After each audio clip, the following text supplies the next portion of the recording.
Yo, what's up guys? This is Hero Warigo from Pwede Tech. At sa video ito, pag-usapan natin ang bagong pahabol ni Oppo para sa Reno 11 series. Ito ang Oppo Reno 11F.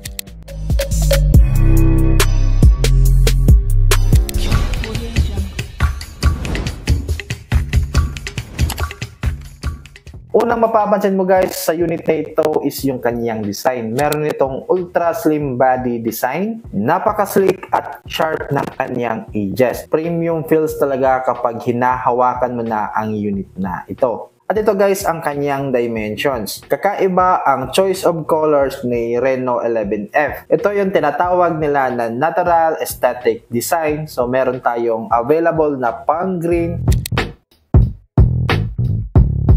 coral purple at yung hawak natin na ocean blue na kapag natatamaan ng ilaw is na-i-emphasize ang texture nito na merong wave pattern. So napakaganda talaga nito. Ang masasabi ko lang, gorgeous.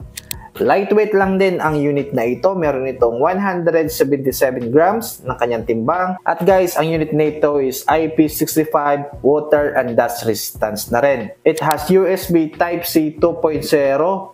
Pwede mo siyang saksakan ng charger at yung earphones kasi nga wala na itong 3.5mm audio jack. Meron pa rin itong loudspeaker at dual hybrid card slot. It has 5,000 mAh battery at 67 watts SuperBook fast charge. So same lang din ng Reno 11 5G, 67 watts na rin ang unit na ito. Meron pa rin itong fingerprint scanner guys, and display siya at meron ding Face ID recognition. Punta naman tayo sa kanyang screen. Meron itong 6.7 inch Full HD Plus AMOLED display. Meron itong 120Hz screen refresh rate. Kaya tinawag itong borderless kasi nga napakanipis ng kanyang bezels.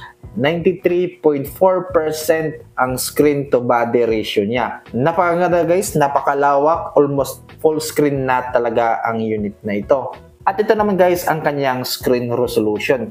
Panda glass naman guys para sa kanyang glass protection. Meron din itong 240Hz para sa kanyang touch sampling rate. HDR10 Plus na rin guys at 1.07 billion colors at ang kanyang pixel density naman is 394 at ang kanyang max brightness guys is 1100 nits. Kita-kita mo pa rin yung display ng yung phone kahit nasa direct sunlight ka pa. Usapang camera naman tayo guys, tinawag itong the Portrait Expert. So it has 64 megapixels main camera with 1.7 aperture. It means maganda ang kanyang performance sa mga low light situation. Meron din itong 8 megapixels para sa wide angle at 2 megapixels naman para sa macro lens.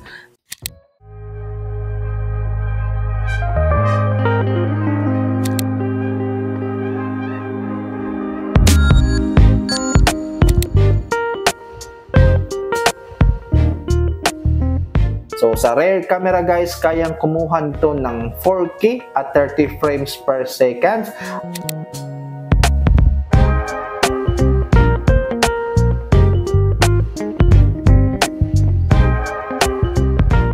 Meron din itong 1080p at 60 frames per second. So sa front camera naman tayo guys, meron itong 32 megapixels na kaya din kumuha ng 4K at 30 frames per second.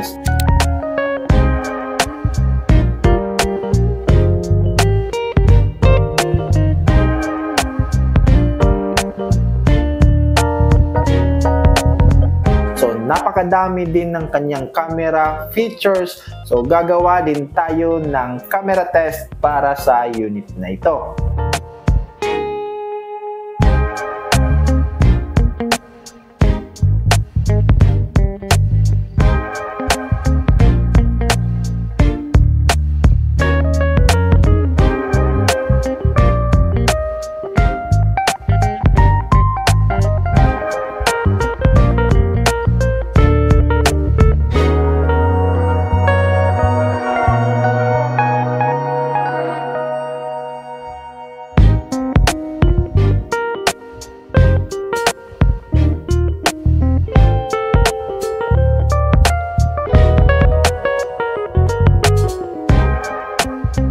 Dito naman tayo sa kanyang processor. Guys, ang unit na ito is same lang din kay Oppo Reno 11 5G na mayroong MediaTek Dimensity 750 at meron itong 8GB of RAM at ang kanyang internal storage guys is may dalawang variant tayo. So merong 128GB at merong 256GB. Syempre guys, octa-core na ang kanyang CPU at ito naman ang kanyang GPU. Guys, Android 14 na rin ang unit na ito, powered by Color OS 14. So, ang kanyang connectivity guys, meron itong Wi-Fi 6, Bluetooth 5.2 version at syempre supported na rin ang NFC. Sa ngayon guys, as of this recording, available pa ito sa pre-order. So wala pa akong nabalitaan official talaga na price para sa unit na ito. Pero para sa akin, medyo kasing presyo lang siya ng Reno 11 5G. Sana mas mababa ito kaysa kay Oppo Reno 11. So, hindi pa talaga ito yung on-hand review para sa unit na ito kasi nga wala pa tayong demo unit. Pero kung nanonood man si Oppo, baka naman. So, yun lang guys. Soon, kapag meron na tayong unit na pwede talaga nating i-on-hand review, gagawa agad tayo ng video para doon. So, yun lang guys. Sana nagustuhan nyo ang video ito. Paki-like naman at syempre, subscribe na rin kayo dito sa ating YouTube channel dahil mas madalas tayong mag-upload at updated yung upload natin dito sa YouTube. So, this is Hero Arigo from Pwede Tech. Kita-kita sa susunod na video. Let's go!